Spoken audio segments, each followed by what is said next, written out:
नमस्कार। जय Shri Hari. JKC rewind की विष्णु 10 अवतार सीरीज़ में मैं जयदीप चोपड़ा आपका स्वागत करता हूँ। तो सबसे पहले मैं आपको बताना चाहूँगा कि इंस्पिरेशन कहाँ से मिली मुझे ये 10 अवतारों की स्टोरीज़ बनाने की और लिख के शूट करने की। एक्चुअली बचपन से वृंदावन जाना होता था, कृष्ण के बारे में, उनकी लीलाओं के बारे में काफ़ी जानकारी मिली और थोड़ा सा खिंचाव हुआ विष्णु और कृष्ण की तरफ मेरा। तो धीरे धीरे पता लगा कि विष्णु ने 10 अवतार लिए, जिसमें श्री कृष्ण भी एक अवतार थे। तो मैं और नॉलेज लेना चाहता था उन 10 अवतारों के बारे में। तो घर से या आसपास के लोगों से बहुत लिमिटेड इन्फॉर्मेशन मिली, जिससे मैं सेटिस्फाई नहीं हुआ। फिर मैंने बुक्स पढ़नी शुरू की, काफ़ी गूगल किया, काफ़ी उन लोगों से मिला जो इस बारे में काफ़ी ज्ञान रखते थे, नॉलेज रखते थे, और धीरे धीरे मुझे उन 10 अवतारों की स्टोरीज़ का पता लगना शुरू हो गया। शुरू में इंडिविजुअलिटी में तो कहानियाँ थोड़ी सी मुझे इलॉजिकल लगी, अजीब सी लगी, लेकिन जैसे जैसे 10 की 10 कहानियाँ पूरी हुई तो लॉजिक बनते चले गए और मैंने ये देखा कि कहीं ना कहीं ये 10 के 10 अवतारों की कहानियाँ आपस में जुड़ी हुई हैं। तो आइए अपना सफ़र स्टार्ट करते हैं विष्णु 10 अवतार सीरीज़ का।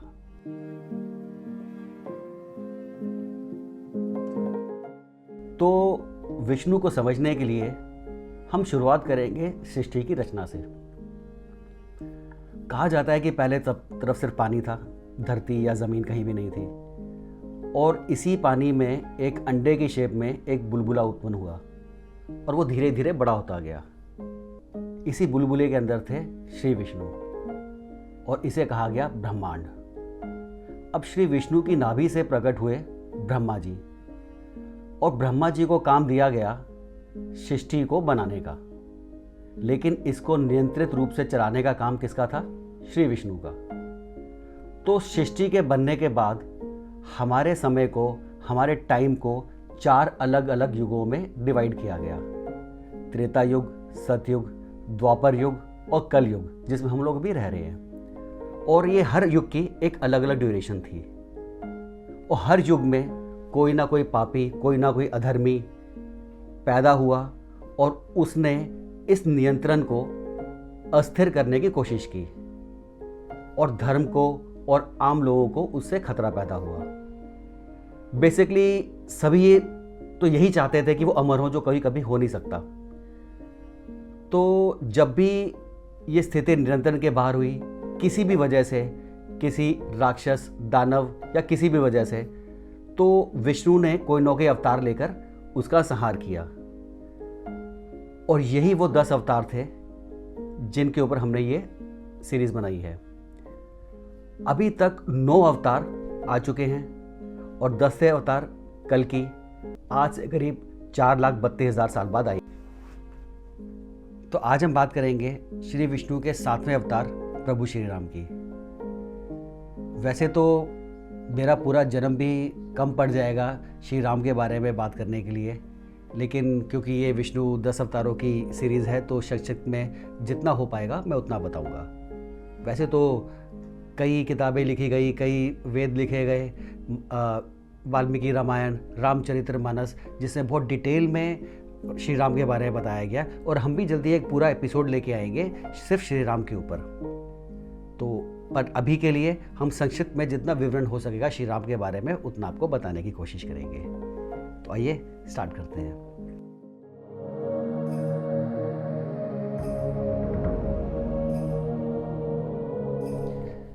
तो राजा दशरथ के 4 पुत्र थे। सबसे बड़े पुत्र का नाम था राम, जिनकी माँ का नाम था कौशल्या। दूसरी पत्नी थी सुमित्रा, जिनके बेटे थे लक्ष्मण, और तीसरी पत्नी थी कैकेयी, जिनके 2 पुत्र थे भरत और शत्रुघ्न।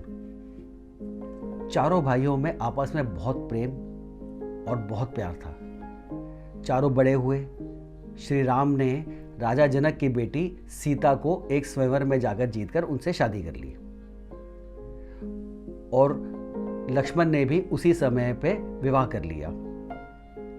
इसके बाद समय आया राज्याभिषेक का राम के। अब जो कैकेयी माँ थी वो चाहती थी कि उनके बेटे भरत को राज्याभिषेक करके राजा बनाया जाए, राम को नहीं। पर ऐसा करना तो पॉसिबल था नहीं, क्योंकि राम तो सबसे बड़े बेटे थे राजा दशरथ के।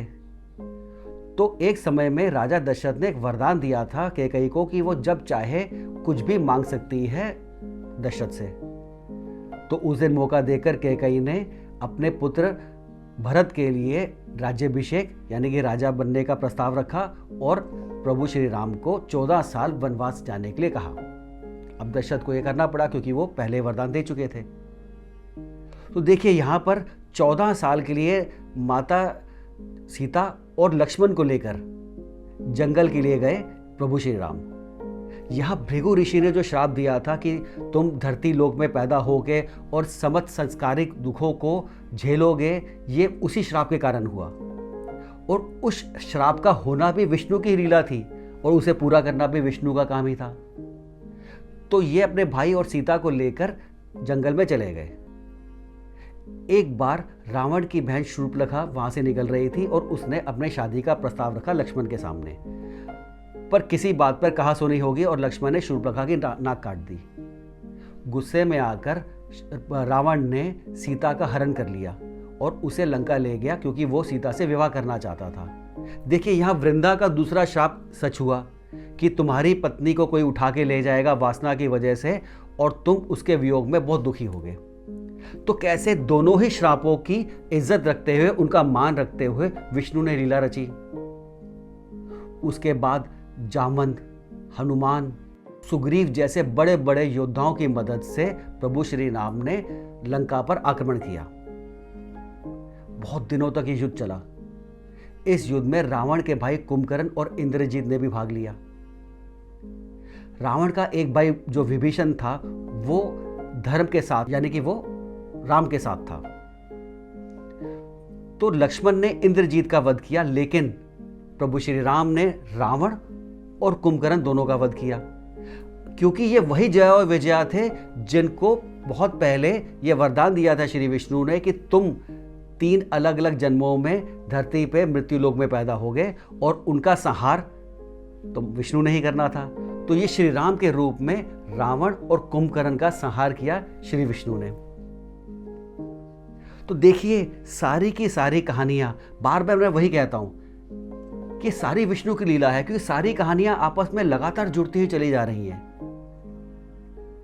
उसके बाद राज्याभिषेक हुआ लंका का और महाराजा विभीषण को श्री राम ने वहां का लंका का राजा बना दिया और वापस अपनी पत्नी और लक्ष्मण को लेकर अयोध्या आ गए। और तब से लेकर आज तक उनके स्वागत में दिवाली मनाई जाती है, जो हिंदुओं का सबसे बड़ा पर्व कहलाता है। तो ये संक्षिप्त में कथा थी श्री राम की, विष्णु के 7वें अवतार प्रभु श्री राम की। और आइए अब आपको लेकर चलते हैं एक बहुत सुंदर मंदिर। यह है पंचवटी का कालाराम मंदिर। यहाँ पर 2.5 साल प्रभु राम ने लक्ष्मण और सीता माँ के साथ गुजारे थे। इसका नाम कालाराम इसलिए भी कहा जाता है क्योंकि ये जो मूर्ति है यहाँ पर ये काले रंग की है। और ये जो मंदिर है ये राष्ट्रकूटा के टाइम में बनाया गया था और उस वक्त टर्किश लोगों ने यहाँ इन्वेड किया, तो यहाँ के जो मेन पुजारी थे उन्होंने इस मूर्ति को पीछे गोदावरी में डाल दिया, क्योंकि उन्हें शक था कि जो टर्किश लोग हैं उन्होंने काफ़ी मंदिरों काफ़ी मूर्तियों को तोड़ा है, वो इस मूर्ति को भी ना तोड़ दें। उसके काफ़ी समय के बाद रंगराव ओढेकर जो वहाँ के सरदार थे उनको वो मूर्ति मिली और उन्होंने उस मूर्ति को वापस उस मंदिर में स्थापित किया और उस मंदिर का निर्माण भी किया। इस मंदिर में काले रंग की हनुमान जी की भी मूर्ति है जो ठीक राम के सामने रखी गई है, और ऐसा होना जायज़ भी है। जहाँ प्रभु श्री राम हैं वहाँ तो हनुमान होंगे ही। तो ये थी हमारी कहानी विष्णु के 7वें अवतार प्रभु श्री राम की। तो आइए अब समय आया है विष्णु लीला की एक और सुंदर कथा सुनाने का। आइए शुरू करते हैं। गंगा मन ही मन विष्णु से प्रेम करने लगी थी। एक दिन वैकुंठ में घूमते हुए उसे विष्णु दिखाई दिए और विष्णु के बहुत नजदीक गई और उनको छूने लग गई। लेकिन उसे मालूम नहीं था कि विष्णु को कोई और भी बहुत पसंद करता है, और वो थी सरस्वती। सरस्वती ने जब गंगा को इतने करीब देखा, इतने पास देखा विष्णु के, वो क्रोधित होकर गंगा से लड़ने के लिए आ गई। और वो बोले कि तुम्हें शर्म नहीं आती कि तुम विष्णु के पाँव से निकली हो और आज उनको छूने का प्रयास कर रही हो। मैं काफ़ी समय से देख रही हूँ कि तुम्हारा आकर्षण बढ़ता ही जा रहा है विष्णु की तरफ। तो गंगा भी नाराज़ हो गई। उन्होंने बोली, तुम तो वाक की देवी हो, तुम तो सरस्वती हो, तुम तो ज्ञान की देवी हो, तुम्हें शोभा नहीं देता इतने गलत तरीके से इतनी ऊंची आवाज़ में मुझसे बात करना। दोनों में झगड़ा बहुत बढ़ गया। विष्णु ने बीच बचाव करने की कोशिश की पर दोनों नहीं मानी। तो विष्णु वहाँ से निकल गए कि उनको लगा कि शायद मैं इन दोनों को कंट्रोल नहीं कर सकता। उनके निकलते ही विवाद बहुत बढ़ गया। विवाद इतना बढ़ गया कि सरस्वती ने गंगा के बाल पकड़ लिए। तब भी माँ लक्ष्मी वहाँ पर आई और सरस्वती से बोली कि ये तुम क्या कर रही हो, और वो भी बीच बचाव करने लगी। तो सरस्वती को लगा कि शायद जो लक्ष्मी हैं ये गंगा की साइड ले रही है, मेरी साइड नहीं ले रही। तो सरस्वती ने गुस्से में आकर माँ लक्ष्मी को श्राप दे दिया। उसी वक्त गंगा ने भी सरस्वती को श्राप दे दिया और सरस्वती ने वापस गंगा को श्राप दे दिया। अब ये सब चल ही रहा था कि तभी वहां पर श्री विष्णु वापस आए और आकर उन्होंने देखा यहाँ पर क्या हो रहा है। तब तक झगड़ा ऑलमोस्ट शांत हो चुका था क्योंकि तीनों एक दूसरे को श्राप दे चुकी थी।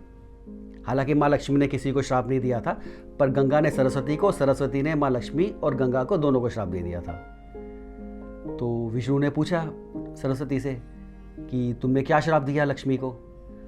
तो लक्ष्मी बोली, इन्होंने मुझे श्राप दिया है कि मैं धरती लोक पर मृत्यु लोक में एक पौधे के रूप में जन्म लूंगी। विष्णु मुस्कुराए कि ऐसा ही होगा, लेकिन तुम चिंता मत करना, मैं भी शालिग्राम पत्थर बन के तुम्हारे साथ ही रहूंगा। उसके बाद गंगा से पूछा कि तुम्हें क्या श्राप दिया सरस्वती ने। तो गंगा बोली, सरस्वती ने मुझे श्राप दिया है कि मैं नदी बनकर धरती पर मृत्यु लोक में बहूंगी और जितने भी लोग हैं उनकी हड्डियां और मांस मुझ में, उनकी राख मुझ में बहेगी। विष्णु बोले, ऐसा ही होगा, तुम मृत्यु लोक में, धरती लोक में नदी बनकर बहोगी और लोगों को मुक्ति तभी मिलेगी जब मरने के बाद, जलाने के बाद उनकी हड्डियों और राख को तुम्हारे जल में प्रवाहित किया जाएगा। उसके बाद सरस्वती से पूछा कि तुम्हें क्या श्राप मिला है।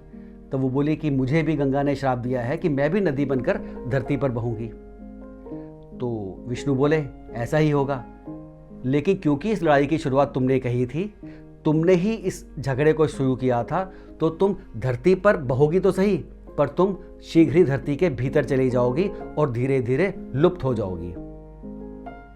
अब देखिए कितने सुंदर लीला है विष्णु की ये।